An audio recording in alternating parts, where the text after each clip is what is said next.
Hi everyone, it's Chris from KlearlyKrafted Artistic Design, and I've been getting a lot of requests to show how I'm starting one of these projects. I have this purple one that people really liked and wanted to know how I did this effect at the top and at the bottom. This is rice paper here. I've explained, mulberry paper. Mulberry paper, rice paper, really the same. Just different thicknesses, different colors. Many times when you order or you look up rice paper, it already has an image on it. Like this is a rice paper image. It was on rice paper, where this is mulberry paper. This piece of green, this is mulberry paper, and they tend to be in different thicknesses and different colors. So this was two different colors of purple mulberry paper here at the top and the bottom, just to give it accent, and then this was white in the middle. And what I usually do is I start around the outside and the top, and I go with the darker, then the lighter, and then the white over it, because then the white, when you kind of go over here, it blends, so you get a little more blending before you put the picture on. And that's what I'm doing with this green one. So I got a really neat napkin, and I'm still working on some for spring that are spring gifts that are going over to a community group that supports children and families in the area. So I'm giving them 8 different pieces for the kids that want to give a gift for Mother's Day or Easter to, mothers, grandmothers. They have a lot of kids that request to be able to give something. So they help provide gifts. So I'm donating 8 pieces so that they can be given. So I got this napkin. I love daffodils. You don't see that often on a napkin, and I really liked this napkin. So what I want to do, this is a very light drawing on this napkin, and I was originally going to put it on here.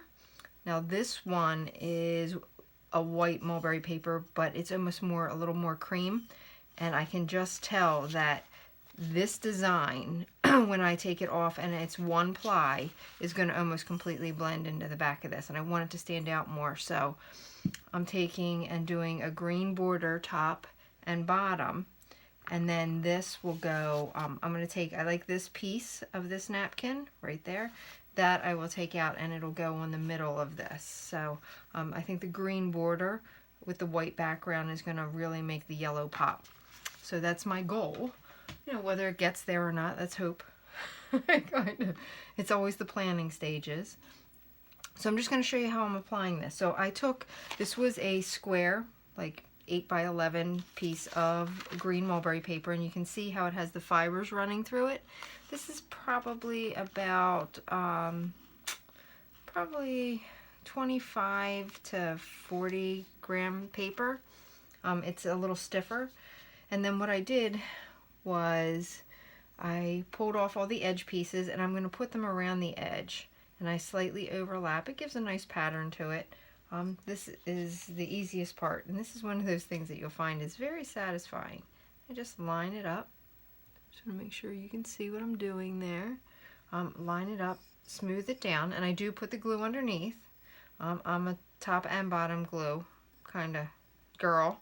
I like it to be secured. Many times I'm doing it one-handed, so I think it makes it stay, and I just think it's more secure. And then I have all my little pieces torn out here, so if I need to cut it smaller, I can.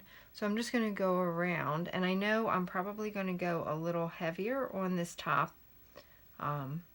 So I want to bring my green down to probably about this edge so that I'll have a thicker green border.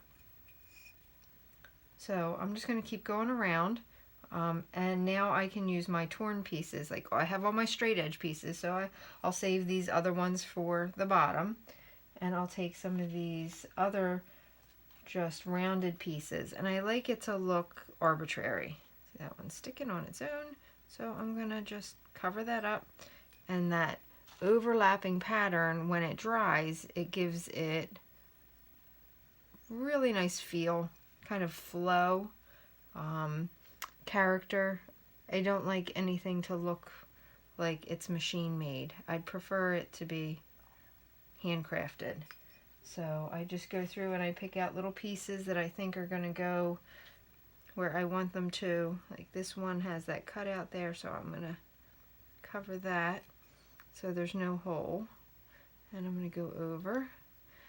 And I use a good amount of Mod Podge, especially on this plain paper. You know, and I always let it dry thoroughly. This will end up drying probably for 12 hours before I go to put anything on it. I only need a little piece here. And I want to keep that as, you can see, the little edge. So, and you can just overlap, and I just go around.